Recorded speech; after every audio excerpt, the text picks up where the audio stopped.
Hey yo guys, welcome back to Down and Dirty with the Dirty White Boy. Here's part 2, ladies and gentlemen, so let's just resume with the questions. Okay, so Matrix Will Never Die wants to know, what's the best TNA pay-per-view you have ever seen? The best TNA pay-per-view I've ever seen is probably Unbreakable 05. The only Unbreakable, that is. I like the main event of Raven versus Rhino for the NWA World title, and it had probably the best match in years of Joe versus Daniels versus AJ Styles for the X Division title. I mean, too many spots you can talk about in that one. I mean, that's a fucking brilliant pay-per-view right there just because of those matches. So thanks for that, Matrix Will Never Die. Next is from CKY Alliance IDR96. To me, there's a difference between being a good wrestler and a good sports entertainer. Who, in your opinion, do you think is the best sports entertainer and the best wrestler? Best sports entertainer is hands down The Rock, because he could get you into your feud by promos and stuff like that. I mean, he is the personification of sports entertainment. I mean, he was just loved by what he said. I mean, his in-ring career was decent too, but he was more loved for what he said and made fun of people. That's just what I'm saying there. And the best wrestler I'd say is Bret Hart, because Bret Hart really wasn't into that whole entertainment garbage. He was into like wrestling and straight down to it. I mean, Benoit was like that too. He didn't really like the entertainment aspect of it. He just liked to go out there and wrestle and entertain the fans. That's the only entertainment thing he did, was entertain the fans with his ability, not with what he said in the mic. So anyway, thanks to that CK Alliance IDR96. Next question's from End of the Road 2112.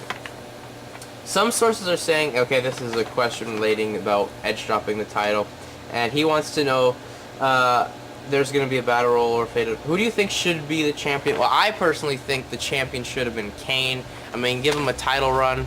That he deserves a title run. I mean, his one-day title run doesn't justify a damn good career after the shitty Isaac Yankem gimmick, but just give it to Kane, or I wouldn't even have minded Batista, to be honest with you, but I think Kane's the better choice.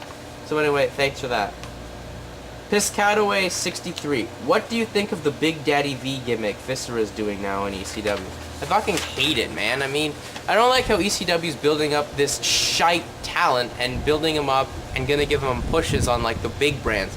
Fuck, that is so stupid. I hate it.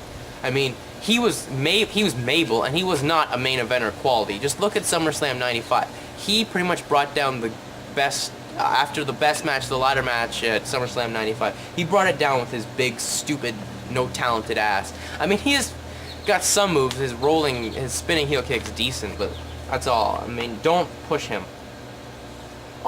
Next questions are from Nicky Goo 32. He says, I'm a big Shelton Benjamin fan, and I was wondering if you think he'll ever get a push. If so, as a heel or a face. Well, personally, I don't know.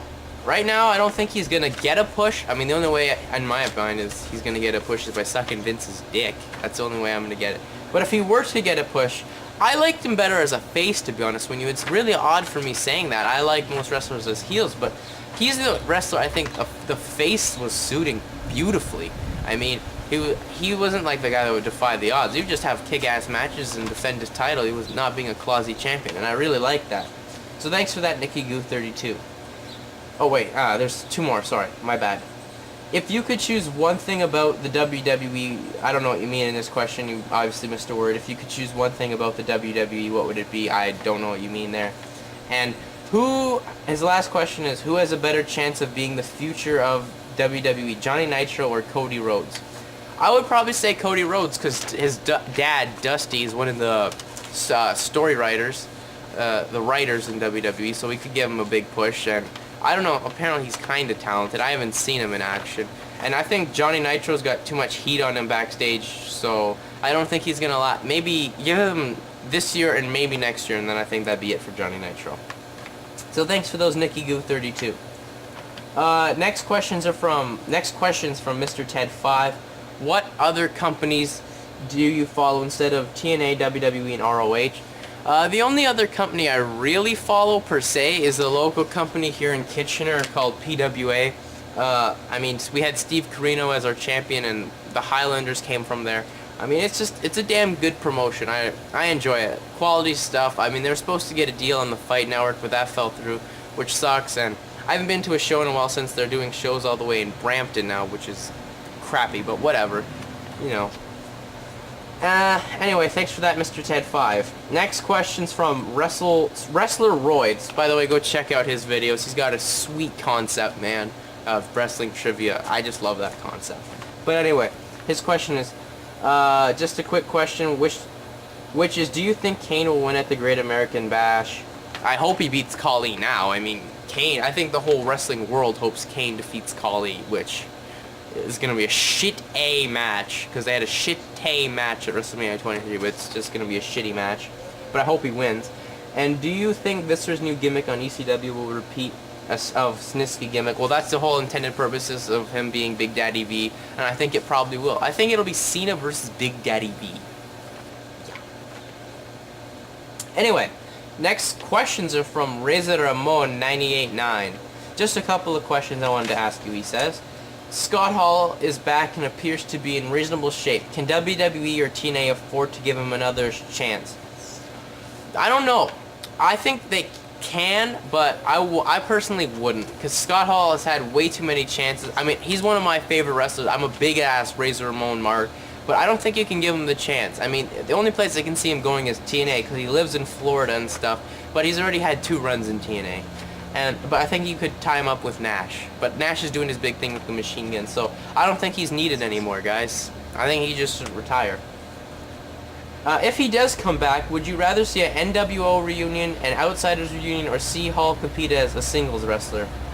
I think he would need to be like a manager or someone's mouthpiece. I wouldn't like them to see him get in the ring. Depends how he looks now and what he feels, whatever. So anyway, that's just my thoughts there. There has been talk a lot about TNA getting a second hour. Do you think they have the talent and interesting storylines to fill the time slot? They have the talent, 100%. I mean, storylines do drag on a bit long, but they're decent storylines. I mean, they're good enough with WWE, but some of them are getting dumb. The one now with Joe gonna win all the titles in TNA is stupid. I think they have what it takes to get 2 hours, to be honest with you. After seeing the return of ECW, would you have rather preferred Vince revive the WCW brand, and do you think it will ever happen? I did hear rumors he was going to bring back WCW and put it on Versus Network, which was the Outdoor Life Network. It'd have been dumb, because they would have probably redone an invasion angle, which is just a stupid angle that really gave false hope for some fans. It was just a stupid angle, and I don't think he'll ever do it, because WCW actually almost put him down. He may do it just to get his revenge and bring Bischoff back and own WCW, but I don't think he should. So anyway, thanks for those, Razor Ramon 989. Next question's from Pie Guy 987. What is your favorite women's title match and why? My favorite women's title match is Bull Nakano versus Alundra Blaze, SummerSlam 94, just because it was like probably the second best match on the night, to be honest with you. Besides the cage match, it was the second best match, and that's saying something about those two. I mean, Medusa, Alundra Blaze was damn talented. Bull Nakano had some fucking hardcore ass matches in Japan, so yeah. Anyway, last question is from the Icon 1992, and he's just wondering, who's the better wrestler and who's the better entertainer between Triple H, The Rock, Undertaker, HBK, and Edge? Wrestling wise, it would go HBK, Triple H, Taker, Edge, Rock. I mean, Rock was talented, but he's not a better than. I think Edge is better in the ring than Rock. Just saying. I mean, Rock. It's a shame that he has to be 5 on that talented list. But entertainer wise, it would be Rock, HBK, Edge, Triple H, and Taker. I don't know. But anyway, thanks for the questions, guys. Keep them coming. Anyway, I'm out for now. Peace.